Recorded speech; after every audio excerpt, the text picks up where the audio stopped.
Welcome back to another video. It is Shamyra and I'm here to do another day in the life video. I know I've been gone for like 2 weeks now. I'm here, I'm still working, nothing really has changed. I did have some, well, I want to say like I had a project that I had to do that has come to an end now.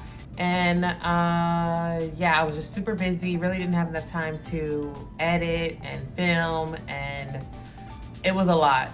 But it has come to an end, so the videos are coming back. But yeah, so I am just sitting here working, and I have a bunch of office procedures to do. So I wanted to review those with you guys.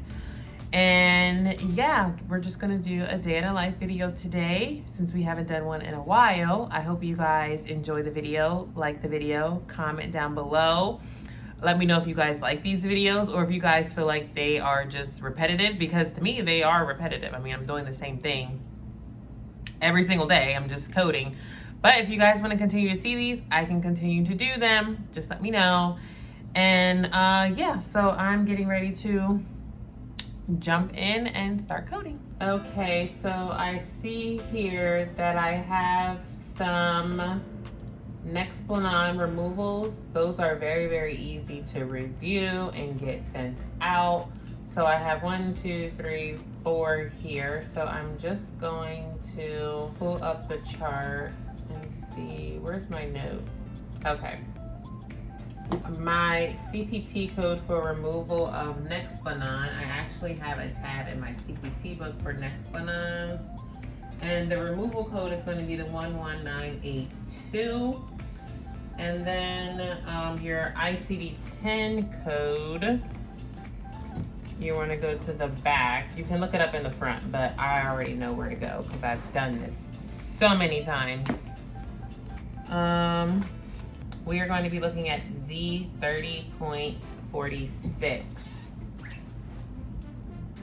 And that reads, encounter for surveillance of implantable subdermal contraceptive.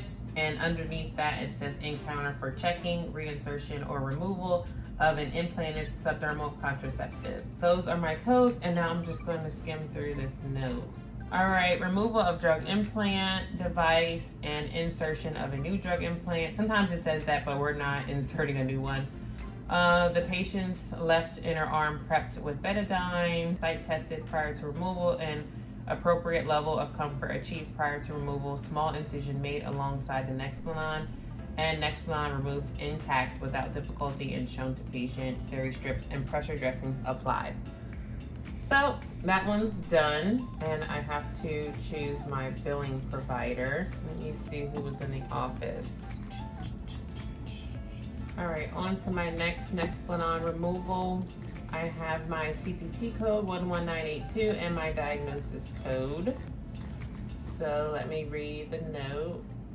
Removal of drug implant, right inner arm prepped and draped, site tested prior to removal, small incision made, Nexplanon removed intact without difficulty and shown to patient.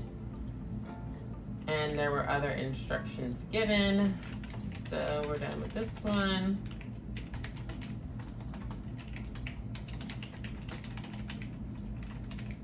Okay, so I'm done that one.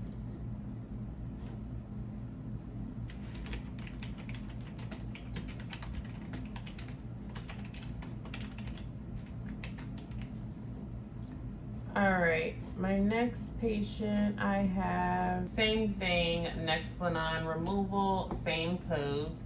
Removal of drug implant device, left inner arm, site tested prior to removal, small incision made along the side of Nexplanon, and Nexplanon removed intact without difficulty and shown to the patient. So that one is done.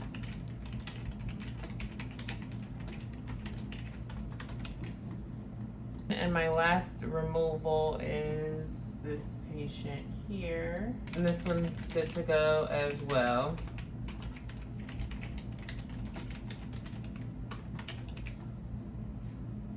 All right, so now we have some removals and re-insertion. So that's going to be the 11983. And we're also going to need to make sure we bill for our supply code, which is our J7307. The diagnosis code is going to be the same, the Z30.46. So this documentation should read a little bit different because we're removing and then we're reinserting. So let's see what it says. It says removal of drug implant device and insertion of a new drug implant, left inner arm prepped with betadine, site tested prior to removal, an appropriate level of comfort achieved, small incision made alongside the Nexplanon removed intact without difficulty and shown to the patient, new Nexplanon placed via removal site without difficulty. The rod was palpated by the patient and myself, pressure dressing applied, and condoms for 1 week. This one looks pretty good. And we have our supply code. So reviewed, removal, and reinsertion of Nexplanon. Okay, so I think I got through all my Nexplanon procedures. Okay, so the next procedures that I had to review are some colposcopies with biopsies and endocervical curettage, or an ECC. So we're going to be looking at 57452 and 57454. So let me get to this patient here. And this one, it looks like it's going to be a colposcopy only, but let me look at the documentation to see. So it says indication is LSIL, which is low-grade squamous intraepithelial lesion. Colposcopy only. The speculum was placed in the vagina. No biopsies, no specimen to pathology. Findings were normal. Under colposcopic examination, the transition zone was seen, and patient tolerated procedure well with no immediate complication. I'm just gonna go with the LSIL, well, the low-grade squamous intraepithelial lesion diagnosis code, which is R87612. And the CPT code we're using is the 57452. All right, now we have some colposcopies with biopsy and ECC. And the CPT code that we're gonna be looking at is 57454. And here is my documentation. Speculum placed in vagina with excellent visualization of the cervix achieved under colposcopic examination. Cervix swab ×2 with acidic acid solution. Specimens for biopsies taken at 9 o'clock and an ECC was performed. The impression is HPV effect. And complications none. Patient tolerated the procedure well. Post-procedure instructions given and patient verbalized understanding. So we did do the colposcopic biopsy with an ECC, and now I just have to look for pathology. Oh, this was done yesterday, so pathology is not done yet. So I'm gonna have to hold this one until it gets back.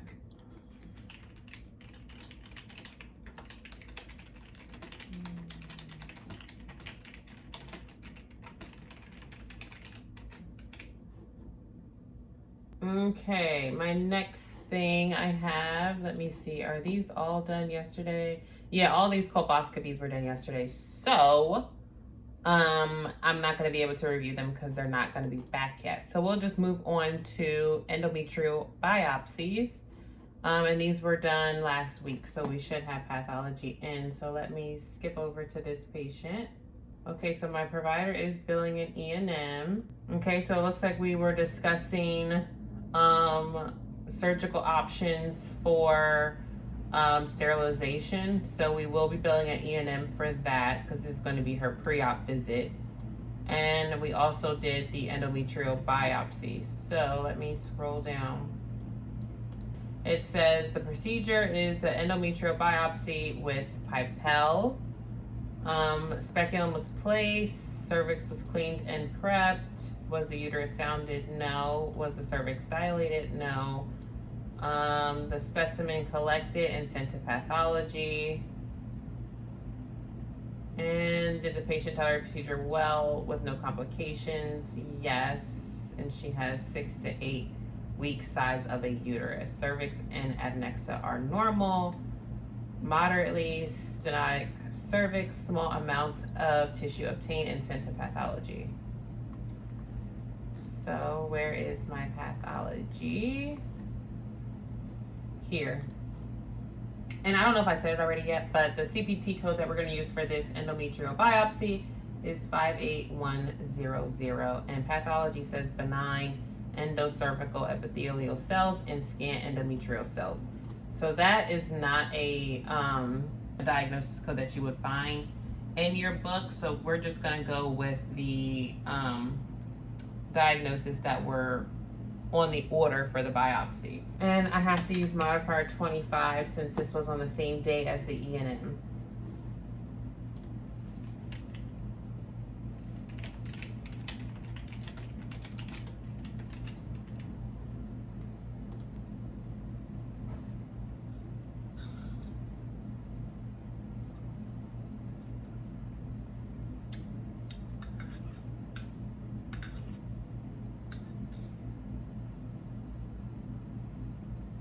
Okay, my next endometrial biopsy right here, and it looks like we're doing another E&M on the same day. So let me look. She came in for the postmenopausal bleeding, but there's not enough documentation to support an E&M, so this E&M most likely will not be billable. But I do not change their E&M levels. I will send this over to our claims review analyst for them to review and to change it to the appropriate no charge code for the E&M, but we are still going to bill for the endometrial biopsy.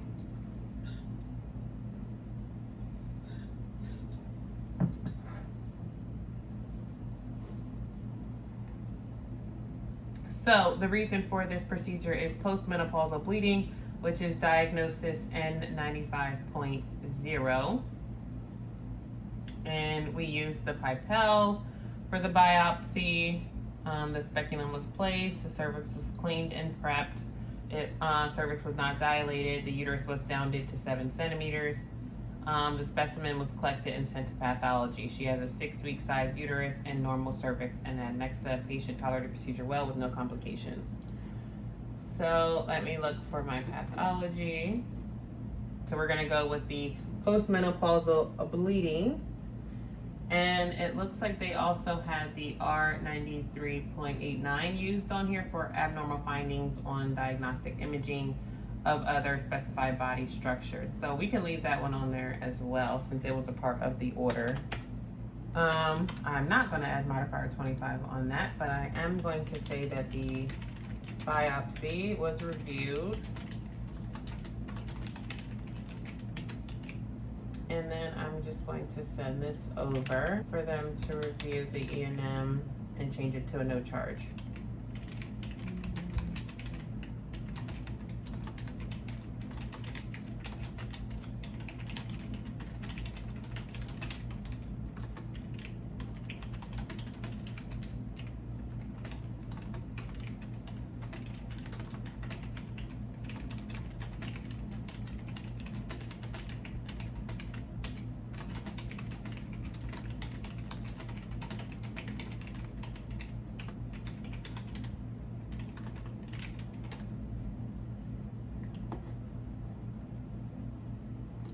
Okay, what else do I have in here? How many more biopsies do I have? 2 more endometrial biopsies. So let me just look at those.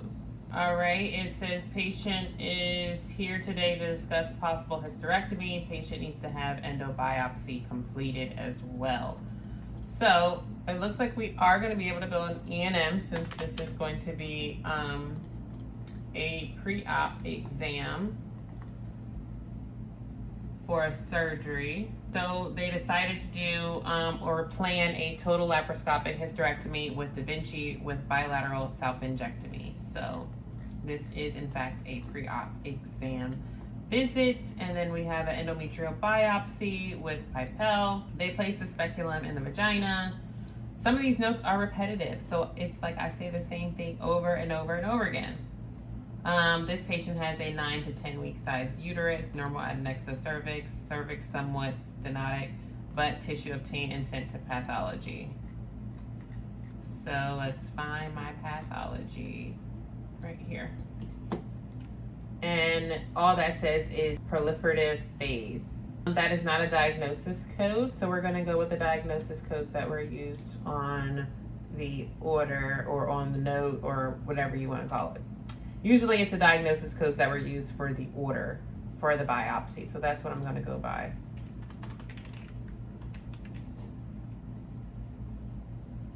Okay, and I actually have to go potty. I'll try to not be super loud with these pretzels, but they are the sourdough ones, so if you eat these, you know that they are super loud.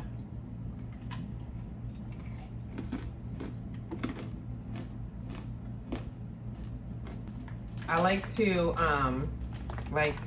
wipe off some of the salt that are on these. I am like a lightly salted girl. I do not like a lot of salt on my pretzels. I will literally take all the salt off a pretzel and just eat it without salt. But sometimes I'll leave like a few pieces, but I definitely am that girl that'll wipe off majority of all the salt off the pretzel.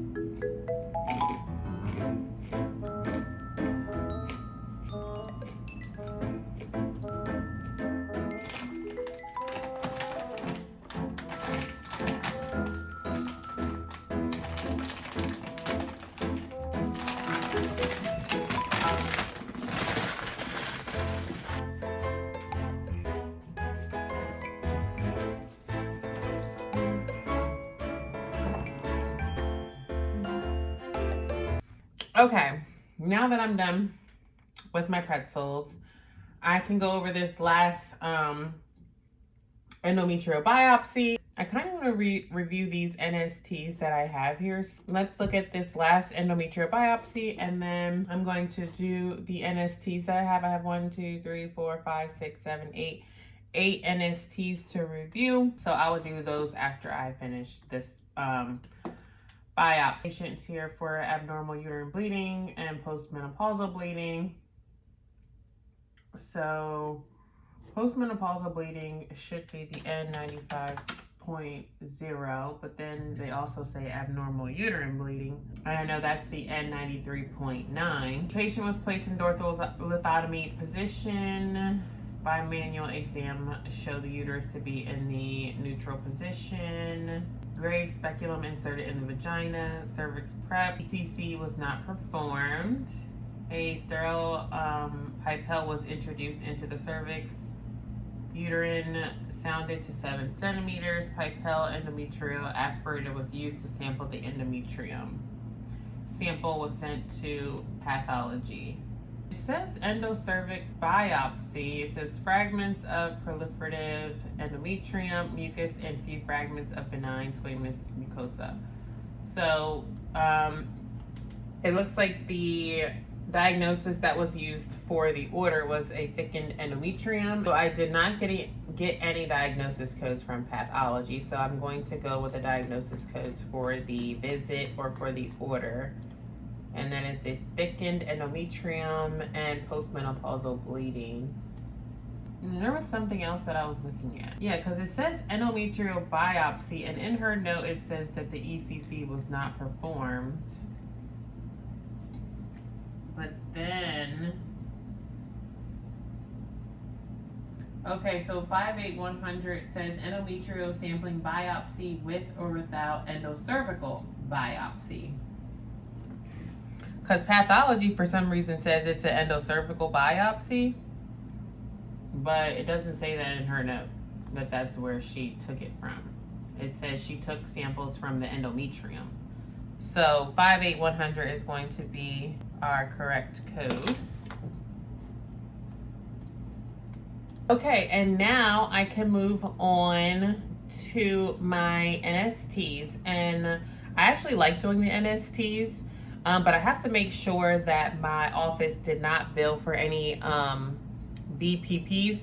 Those are the biophysical profiles, because for some reason my office will put in an order for a biophysical profile, but they also did an NST as well. So 2 charges drops when there is a code for both of them, and that is the 76818. Yes, fetal biophysical profile with NST.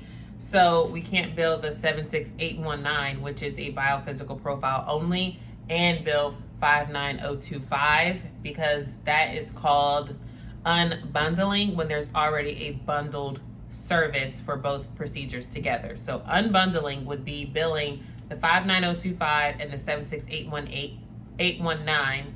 That will be unbundling, but the bundled service for both procedures together is the 76818. I just have to make sure we didn't bill anything else on this day, and it doesn't look like we did.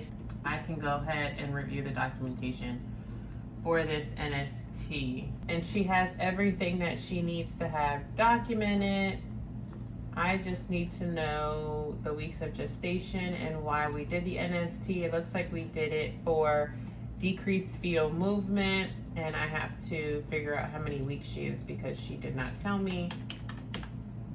And this date was there, so at this time she was 36 weeks.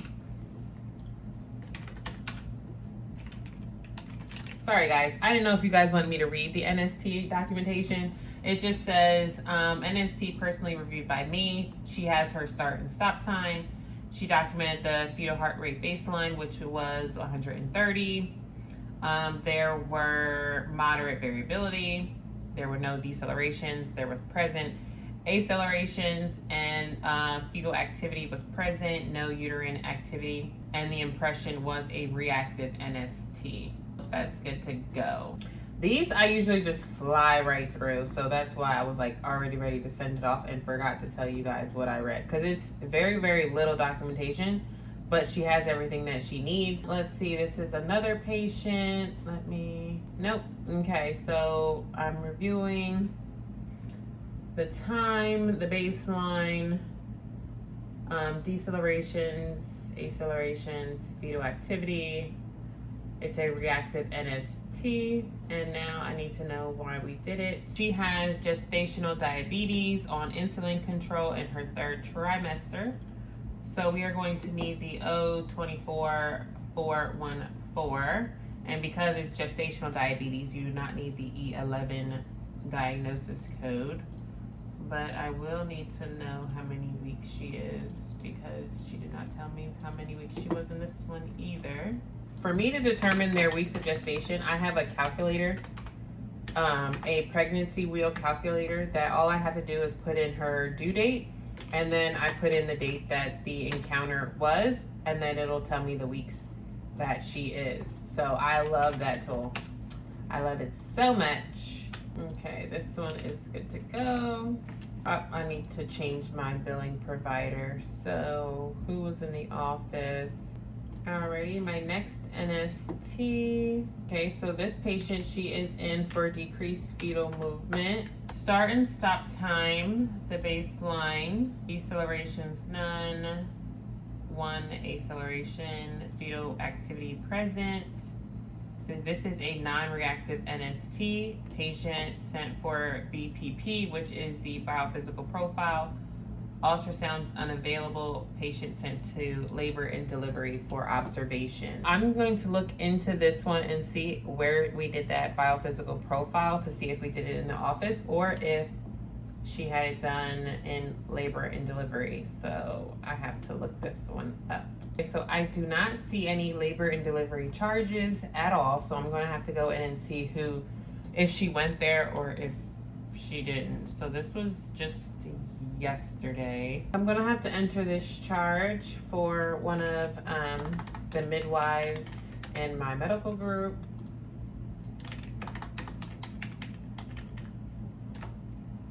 And it's going to be this one here.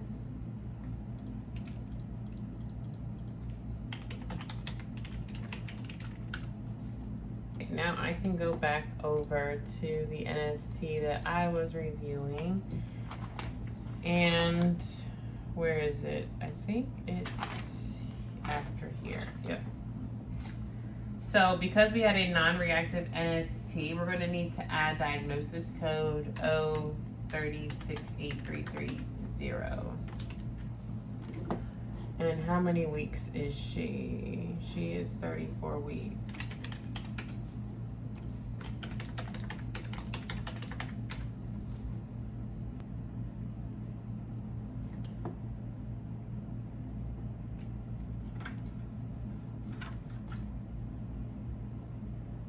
Okay, so I have 1, 2, 3, 4, 5, 6, 7 more NSTs to do. And she was seen for decreased fetal movement and fetal arrhythmia affecting the pregnancy and the antepartum period.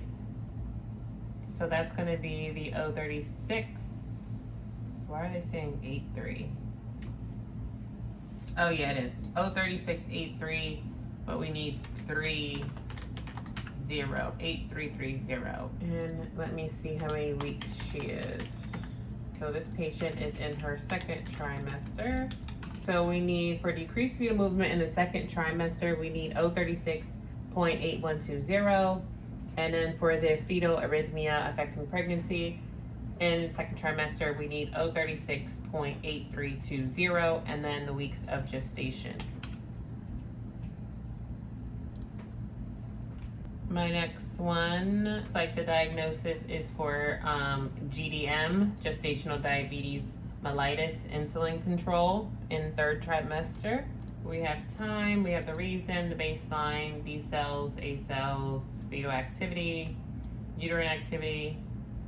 Interpretation is reactive, patient to follow up for appointment tomorrow. I have everything that I need documented. I just need to get the weeks of gestation.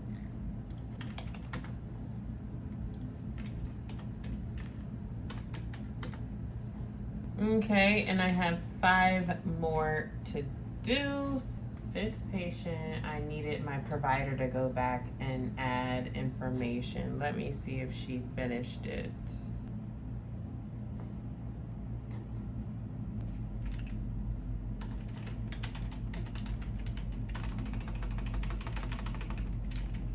Okay, so for this one, she went back and added in the baseline, so I can send this one out. And that one is complete. Okay, and then for this NST, I had it held because I needed her to add the time. So let me see if that was added. Yep, she added it. So this one is good to go as well. I just did another NST. Patient came in for decreased fetal movement. Everything that needed to be documented was documented. Okay, you guys, I just finished up with all those NSTs. I do have some other procedures like IUD removals and insertions and all that, but I might do those surgeries in another video. This one is just more simple with minor procedures that are easy to do, easy to review quickly. I hope you guys enjoyed the video. Remember to give it a thumbs up and subscribe to see more videos from me. And I hope you guys have a great rest of your day. Bye.